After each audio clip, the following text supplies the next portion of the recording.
Hello, welcome to Splotch Code. In this video, we're going to look at how we can use our maze background that we made in Scratch previously, and we're going to make a character that can control its way through the maze. So we're going to use the arrow keys for our controls, and we'll look at how we can explore the maze and moving around with some of the controls that actually work with that. If you haven't made the maze background, you can find it in the Make Maze Background video, or you can have a look at what we used today and you might be able to make something similar. So to start with, you can see I've already got my maze background over here. So this is our backdrop. It's already in place. We're then going to look at what we can do for our character. We don't need our cat sprite, so I might just get rid of him. And we are going to just paint a sprite that we use as our main object. I might just choose a color and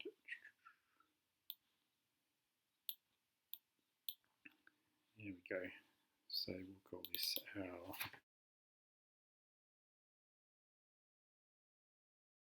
green circle. Okay, so we've got our character now.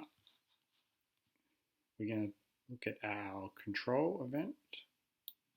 Our event with our green flag clicked. That's how we're going to start. The next thing we need to look at is obviously he's a bit too big for the size of our maze, so we're going to reduce the size. So we might try 20, trial and error. Still looks a bit large. Maybe 15 will do. Is that going to fit through some of our gaps? I don't think so.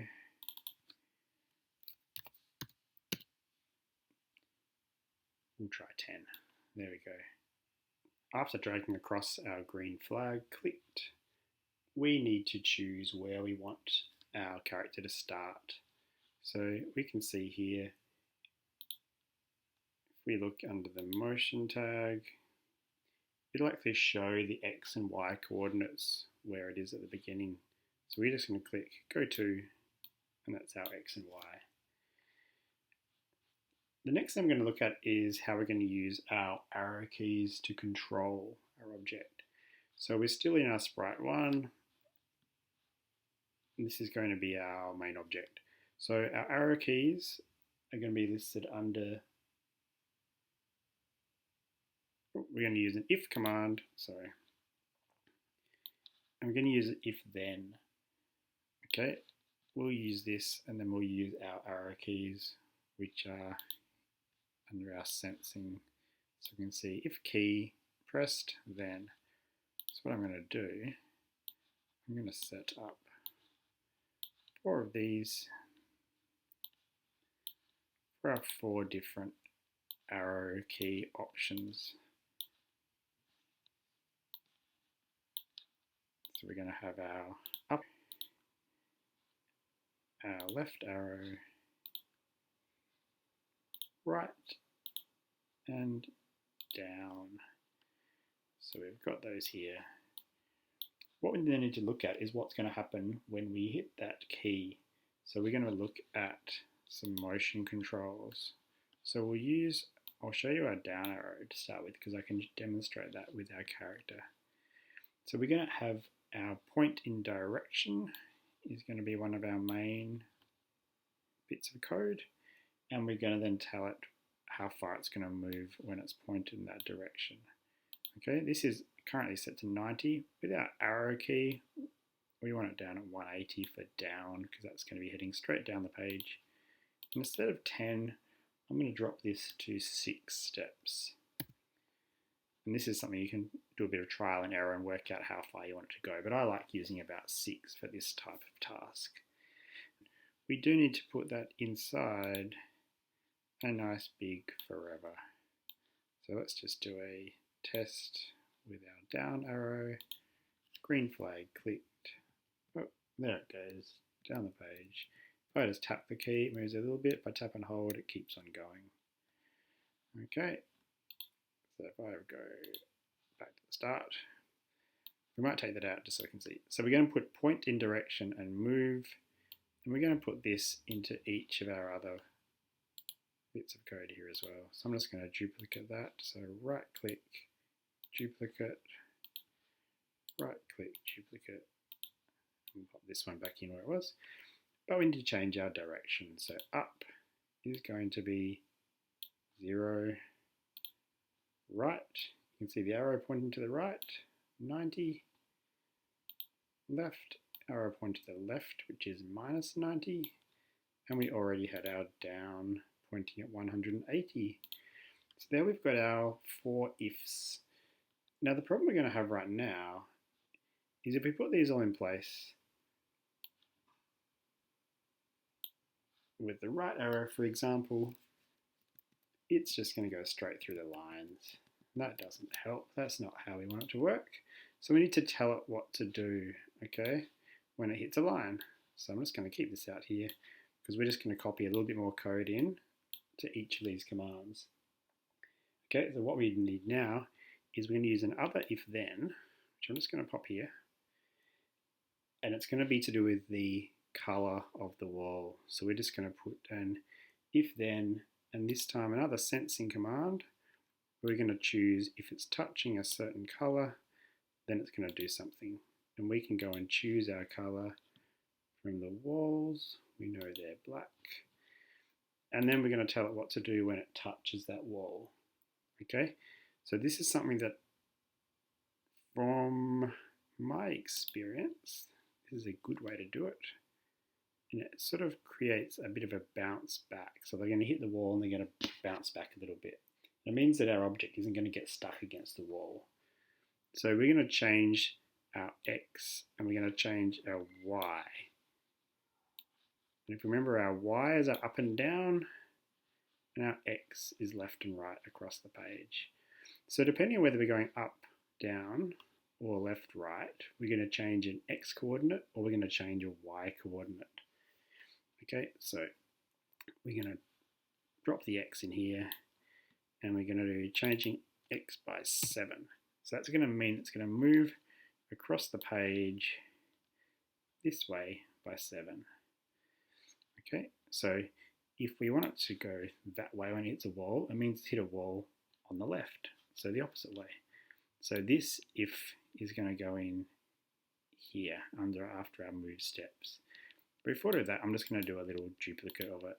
So I can pop in a copy, and I'm going to pop the other one over on the right. And instead of saying, I'm just going to move you out of the way. Instead of saying change by 7, we're going to change by -7, because when it goes right, we want it to bounce back the opposite way to if it was hitting the line from the left. So there's our 2 left and right. Okay. Don't be afraid to pause this and go back and have a look if there's things that are getting away from you. For our up and down, we're going to change our Y coordinate. Okay, so for our up, we might change this one by 7. I'm going to bring in another if command. And we just need to bring in our touch and color black, which I might just copy off here. And then I'm going to copy that one. I'm going to have 1 for my up, 1 for my down. If I'm going up and I hit a barrier, I want it to bounce back. So I don't want it to move 7, I want it to move -7.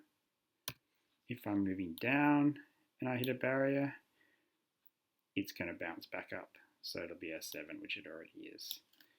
Okay, so to test all of this, we're going to put all this code now into our forever. Okay, so we'll go up. Doesn't matter what order, but I'll keep it in. And just make sure it's only going inside the forever there. I'll zoom out for this one. So you can see if we take it in too high up, it's going to get up a higher layer of our code. So we'll just come down to make sure it's just in the forever. That one's in, and our last one, that one's in. Okay, we'll zoom back in so we can read it, and we'll test it out. So green flag is clicked. I'm going to move down.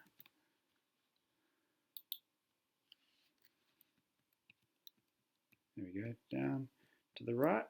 Oh, it's hitting the wall, bouncing back. Can you see that little bounce back? There we go, that's what we want to see. Okay, so that's looking pretty well. We can move through and we can move all the way around. I don't know if I'll fit through these gaps. Oh, there we go.